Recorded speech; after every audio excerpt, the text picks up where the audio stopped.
Hey everyone, welcome back to the Danger Planet, and today we're doing an extra special video on Malifaux 4th edition. We're looking at the model range changes. They're gonna be lit. Lit.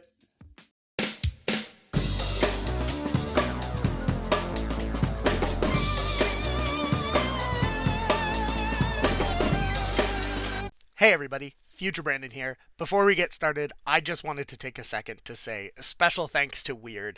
Wyrd Games let us be a part of the launch of 4th edition, as well as some of our fellow YouTubers, and to all of them who made this happen and thought that this would be something that they would be so gracious as to let us be involved in. Huge thank you.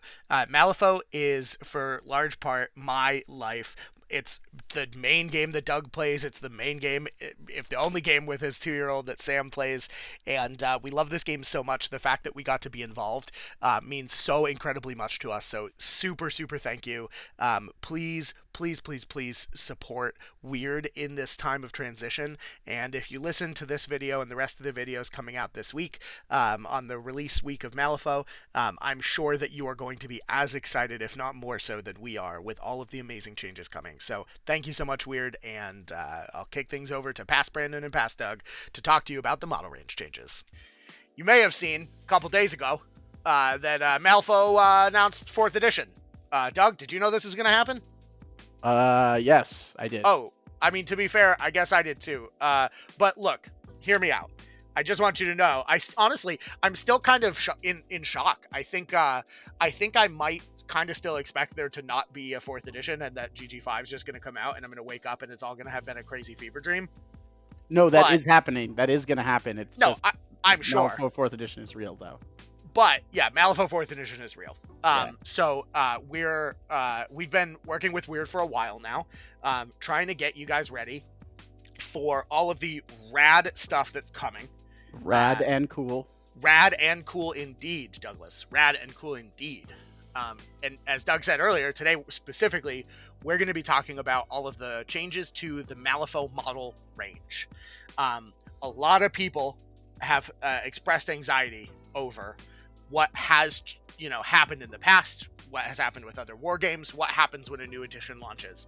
And I think everything that we're going to tell you today in this video can be easily summarized with: your toys are still good, all of your stuff is still going to work, and there is absolutely no reason to panic.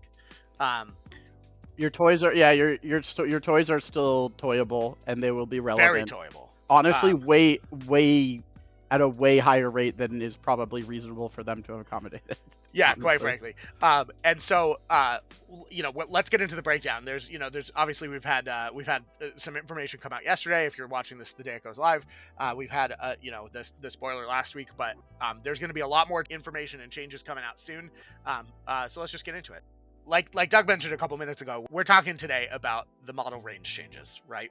And that inherently, I think, brings up a lot of people's emotions right off the bat. People get really scared when they talk edition changes in wargaming, not only from maybe previous editions of Malifaux, but also changes from other war games. And I think everything that we're going to talk about today really comes down to one actual point, and it's that all of your models will still function in some way. They are all still good. Don't throw anything out. Don't light anything on fire.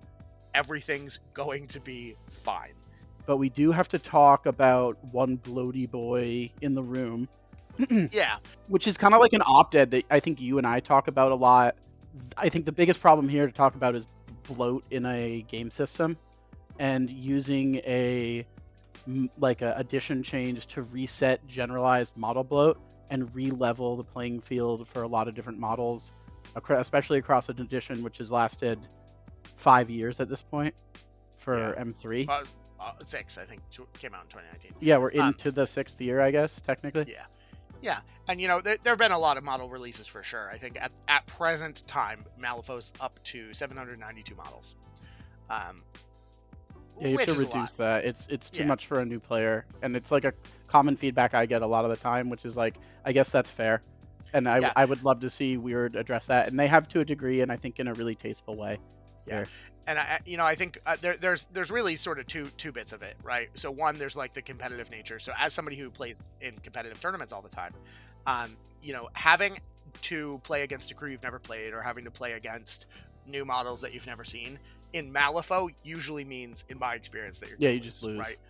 If you're both playing against it, then who knows? Maybe whoever has a better grasp of the game or grasp their crew a little stronger might win. But having so many different models that you just have to play a ton of Malifaux to see is a lot. And I personally last year or actually this year 2025, I finally played against every single master. Tony Ironsides was the last master I'd never played against, and I did that in January of this year, and I've been playing competitively since 2022. But I think the other reason that's really important with bloat is for stores, right? Malifaux is a small war game, and we want stores to actively stock it because that's how you grow communities, right? And having to tell a store that they have to stock 600 boxes, right? Sam Barrows came here to tell you that skew bloat kills games. Yeah, Sam and I both are very big proponents of not having skew bloat ruin your game because War Machine. And Sam and I basically watching it kill the game from the inside out. Yeah, Sam and I used to play War Machine a lot back in 2nd edition, and if you ask anybody who used to play War Machine 2nd edition that transitioned to the 3rd, they didn't do it well. And then 3rd into 4th, if they were still playing somehow, they killed the entire range, which absolutely is not happening here.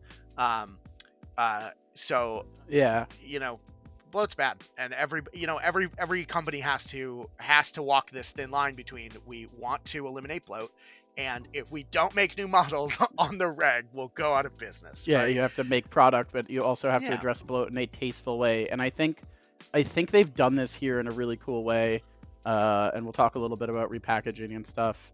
I've not been off put by it at all, to be honest. Yeah, I'm very happy with the way they're doing it. But we've sort of foreshadowed a lot, so let's just get into it. I think that's reasonable. Each of these models basically is a model that won't be available in the game anymore. And they won't have their own rules anymore, but they will be counted as models for other things. So they're all completely still playable, and in most cases their base sizes haven't even changed, so they should be usable, right, with almost no input. And without further ado, let's get to it. So, first on the list we have Kojo. Kojo will now be a alternative sculpt or counts as model for the Slate Ridge Maulers.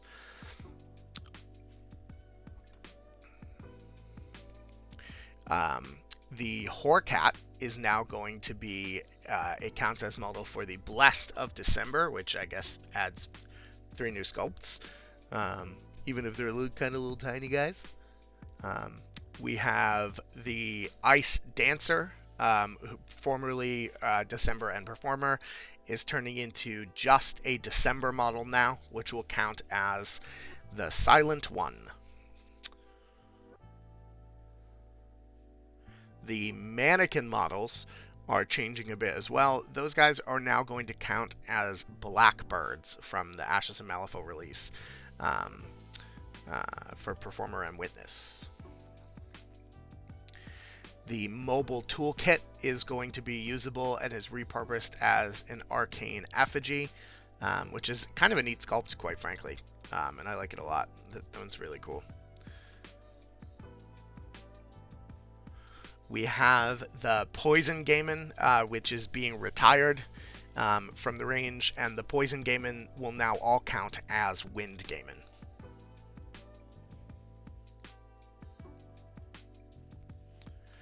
The Soulstone Miners going as well. They, I believe, are going to need to go up just a little bit of a base size because they will be usable as Mecharachnids going forward.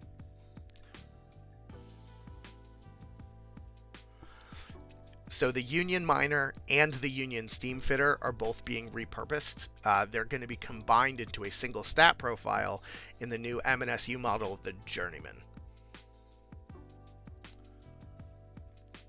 The Steam Arachnid Swarm won't be a thing anymore, but if you have them built that way, you'll be able to use them as the Charthropod, which is the Scorpius model renamed. Bushwhackers and Banjanisters are both going as well. Those will now count as Bayou Gremlins. In fact, I think the plan, if I'm not speaking too out of turn, is that the Bushwhacker is going to be included in the Bayou Gremlins sprue going forward because they look so similar already. The enslaved Nephilim is gone, which quite frankly I'm pretty happy for. That was a little much, I think, and he'll count as Papa Loco. The Death Marshal Recruiter is not going to be a separate thing anymore from the Death Marshal, which I think is going to need a rebasing because I believe they go down a base size. So that's something that you're going to want to look at as well. The Guard Patrol is just going to be usable as the Guard Sergeant instead of be their own thing and one of the 50 look-alike guild models. We have both of the sculpts of the Guild Steward. This one and Ulrich Volkov will both be usable as guild lawyers or lawyers going forward. And that's going to be the same across the board with all of the alt sculpts of models that are being retired. They'll all be whatever the new model is.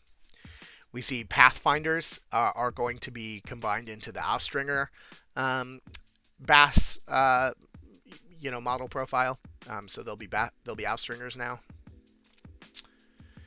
The Riot Breaker is going to be usable as the Guardian, which I'm particularly excited about because I love the Nightmare Hoffman alt sculpt Riot Breakers, and the fact that they just are Guardians now is great because I converted one to look like a Guardian, giving him the Guardian Sword.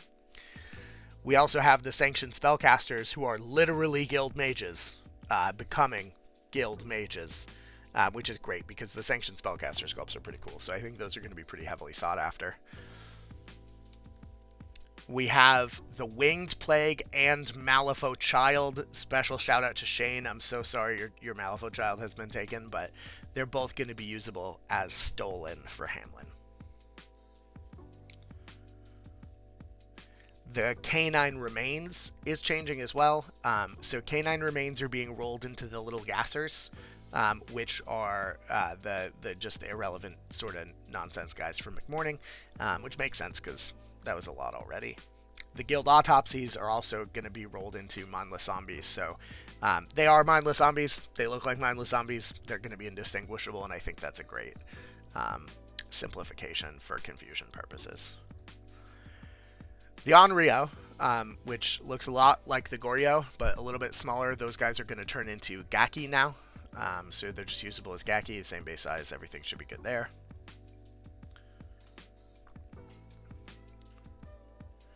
The Rotten Bell is probably the biggest counts as, if not the Monk situation, which we'll talk about in a minute. But Rotten Bells and Dead Doxies have forever been indistinguishable, and now they are just all Dead Doxies. The Dawn Serpent is getting a glow up, and he's going to be counts as Mulong, which is going to be Shenlong the Teacher's new totem.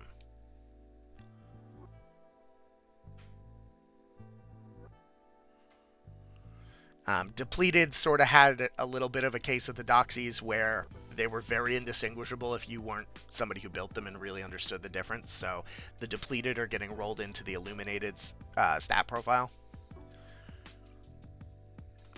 And the biggest one probably in the game, even more so than the Doxies, are the Monks. So unless you painted the Monks exactly like the card art, they were indistinguishable from each other in almost all cases. So all of the Monks will now be a new Monk model called River Monk.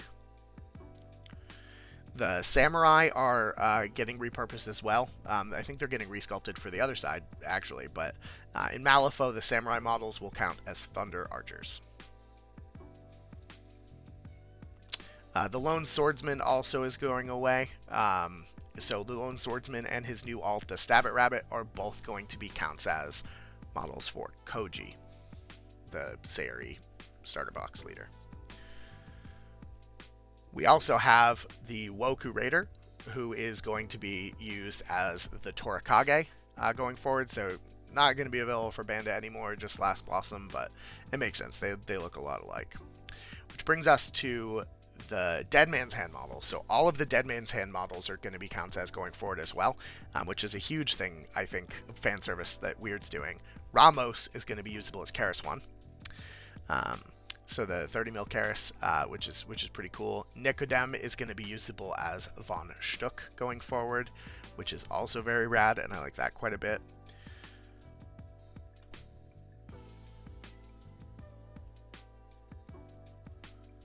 We have Lilith, who is going to be usable as the newest Nephilim matriarch type character, even though she's not a master.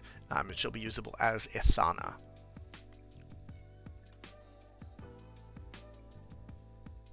Kalodi is going to be usable once again as Vasilisa, which, it isn't great. I really wish they brought Kalodi back as a master, but for now, I'm happy that I'll be able to use my Kalodi model. We have the old Ryle Hoffman model, is going to be usable as Melissa Core, which is perfect because they're basically the same model, and I think Melissa Core kind of was the replacement for Ryle anyway.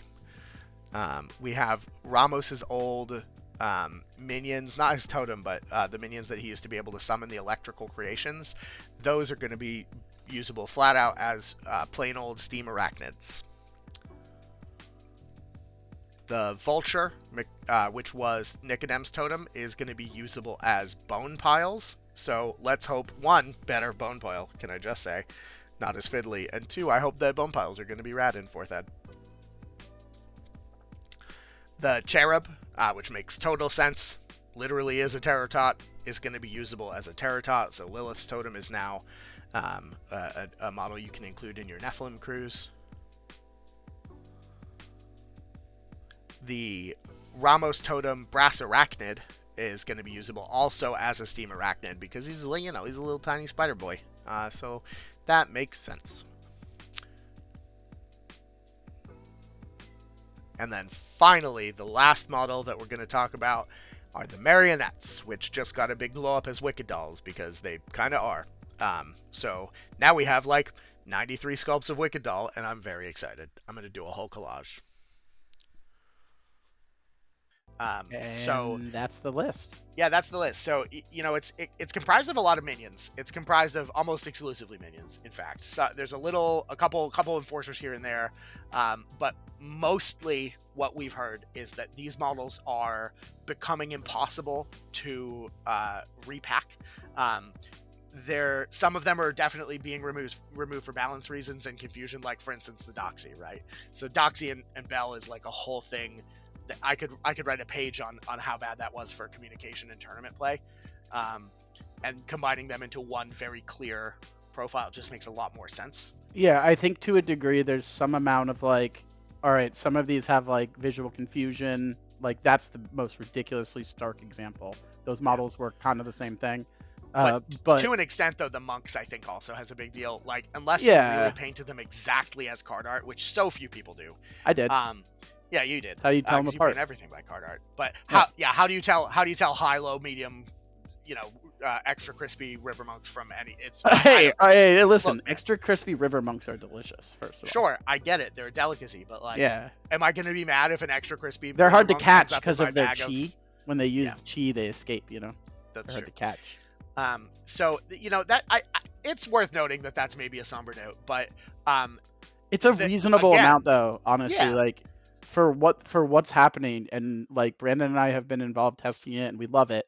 Like the changes are really awesome and you guys should be genuinely pretty excited. And like every game is going to have some amount of bloat management, and I think that the fact that Wyrd is being proactive, communicating very clearly with its audience, and is just being honest, lays a really cool framework for what is going to be an awesome edition. Like I don't think I have a single negative thing to say about it so far, and we've been testing it for a couple months now. So the only negative thing I have to say is that it's not out already. Goddamn. Goddamn, Justin. Yeah, buddy. So having a bunch of models leave it can be a somber thing, but you can still use them all, which is the biggest deal. It's all of your stuff's still good. Yeah, all of your stuff is good. They're communicating exactly what it's going to be able to be played as an alt, and they're very, very importantly, the things that are being removed are bits and pieces from crews that are like have a huge amount of bloat or have a bunch of stuff. There's nothing that is like they're not dead man's handing an entire crew. They're not completely revamping how my whole collection is going to work.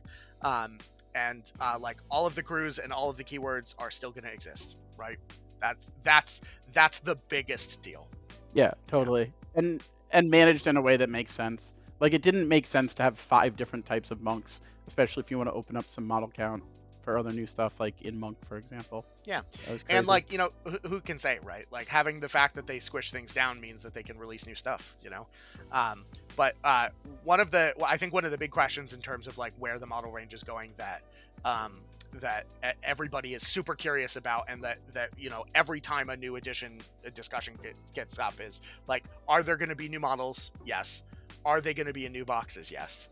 But Wyrd has committed to us and is going to make some announcements to the fact that for the first year, all of the models that are coming out, all the new stuff and the stuff that's going to be packaged separately, are just flat out going to be available separately by themselves, which is just exactly what happened going from 2 to 3, basically. Which honestly is a massive deal for collectors like me and Brandon. Like, Brandon owns... I own like half the game at this point. Yeah, like half the game. And Doug I own owns like most of the game.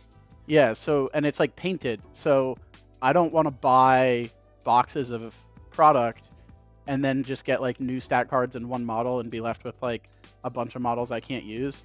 And Wyrd is being awesome about saying that for the first year on release, if there's a specific model in a repack that you want to buy individually, they'll support that and send it to you. So, for example, if the new Seamus box, which Brandon and I love dearly, obviously, I don't want to build and paint more Seamus stuff if I've built it and painted it. I've put a lot of time into it. I like the way it looks. I just want the new model. They will support, if there's like 1 or 2 additional models, you can buy those within the year to be able to not have to buy the new full box, which will have some old models. But we're going to talk about very shortly how it's going to be repackaged kind of moving forward in a way that will help both new people coming to the game as well as people that are continuing to collect the game, I think. Yeah.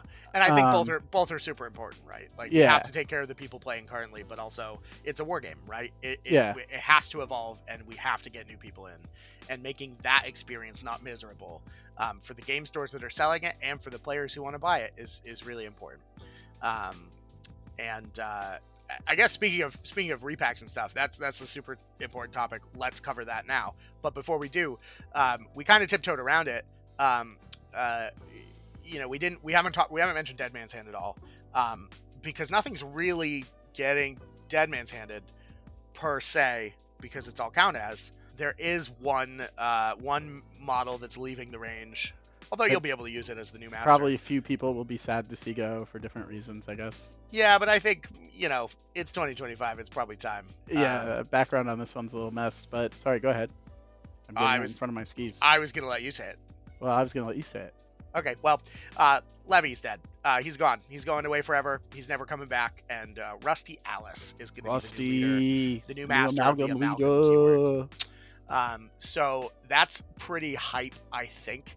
At this point, it is unclear if this is news that we're spoiling, quite frankly. Yeah, we don't know if this has been spoiled or not. We don't live in the future. Tell us what it's like if you're in the future. Do they have cool YouTube videos there? Get in the comments. Get in the comments. Tell us what it's like. So if you have the Leviticus models already, they're going to be usable as Rusty Alice for the crew. Yeah, they'll be counted as Rusty Alice. For both versions. And we don't know what that means yet, because we haven't seen what this crew looks like in playtest. But oh boy, are we excited. I would imagine it involves a horse for one of the versions, right? Like, who knows, dude? But yeah, I mean, it'll be counts as, so maybe Rusty 2 will just be on a horse, on a 50 mil. I don't know. Yeah, literally we don't have any information, but we do know that the Leviticus model is dead. Hopefully, Wyrd will have given us some cool graphic, which I'll put on the screen now. But if we didn't make it in time, because just use your imagination, folks. If we didn't make it, yeah, just imagine a cool new Rusty model, and then get in the comments and tell us what it looks like. Yeah, tell us what it looks like. So another thing that I think I want to highlight and talk about is how they're going to do the new core box like products and packaging going forward, and kind of how people can expect to collect basically a keyword in Malifaux 4th edition and how that process works. Before, there was like models kind of spread out disparate across a lot of different model ranges, and it was hard to get specific boxes, or you'd be chasing a box because you needed like one specific model.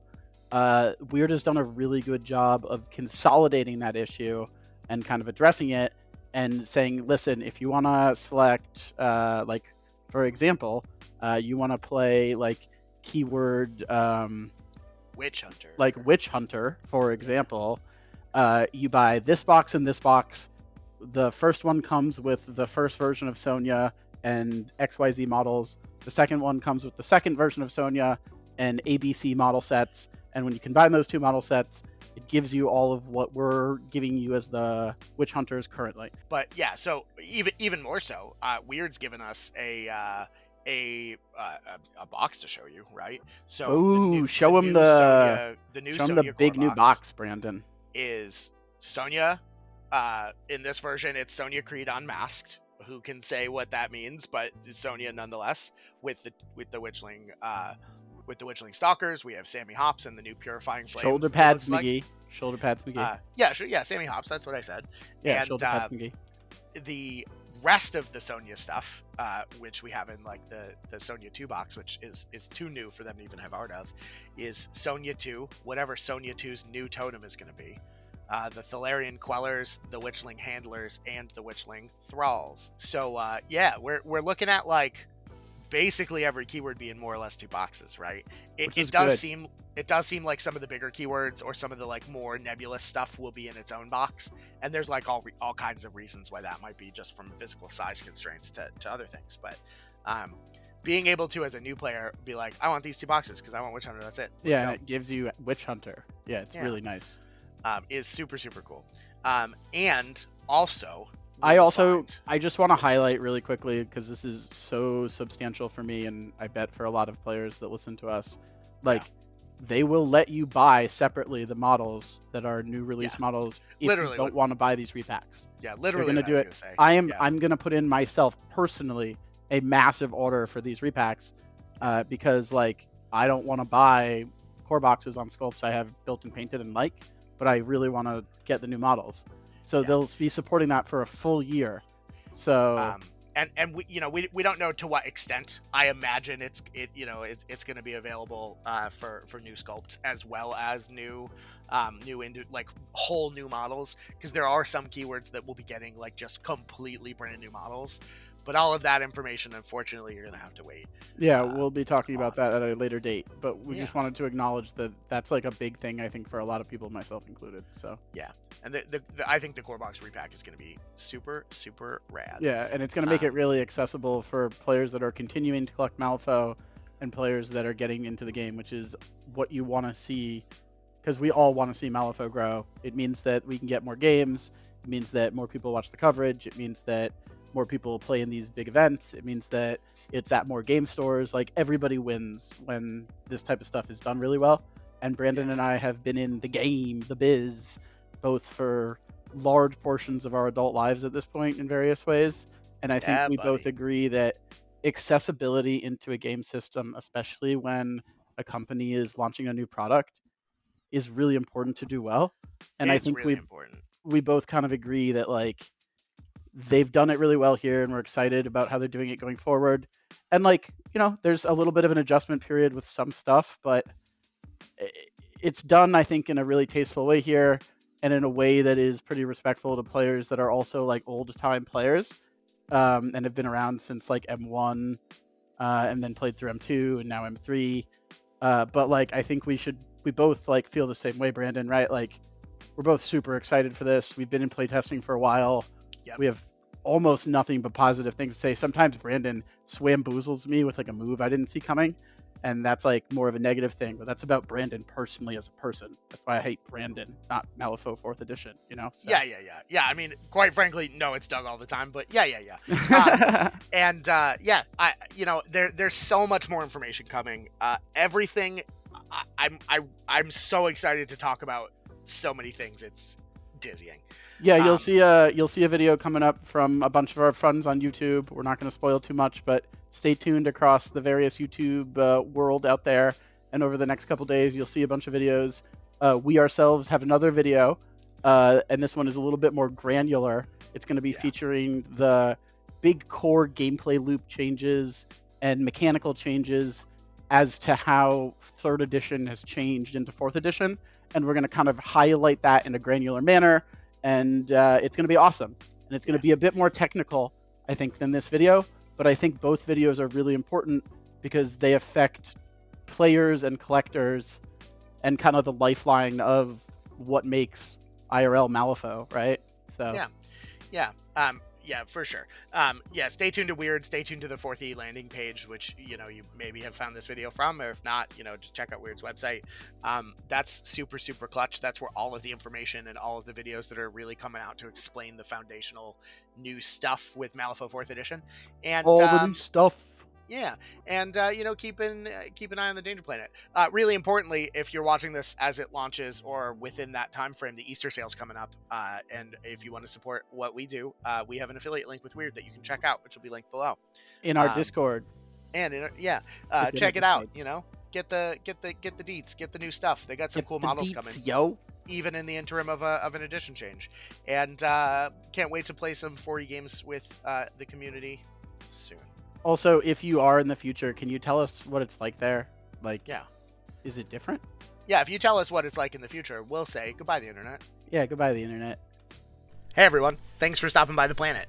You can check out the video description below for all of our important info and links. You can see a link to the Discord if you want to come be nerds on the internet with us. We have channels for all the games that we're playing and all of our community members are excited about. You can also check out all of our affiliate links for our Redbubble merch store, our Pro Acryl discount code because they make the best hobby supplies on our planet and yours, and of course our Wyrd affiliate link if you're buying Malifaux stuff straight from Jonathan Q. Wyrd himself. Most importantly though, you can see a link to our Patreon where I post things from time to time, like behind the scenes cuts or early vids, and we even have a tier where I'll bake you cookies and send them to you in real life. Thanks a ton to our current patrons who cover the cost of all of our software to make these videos, and we couldn't do it without them. You can see their names appearing now across the screen, and until next time, goodbye the internet. We did it!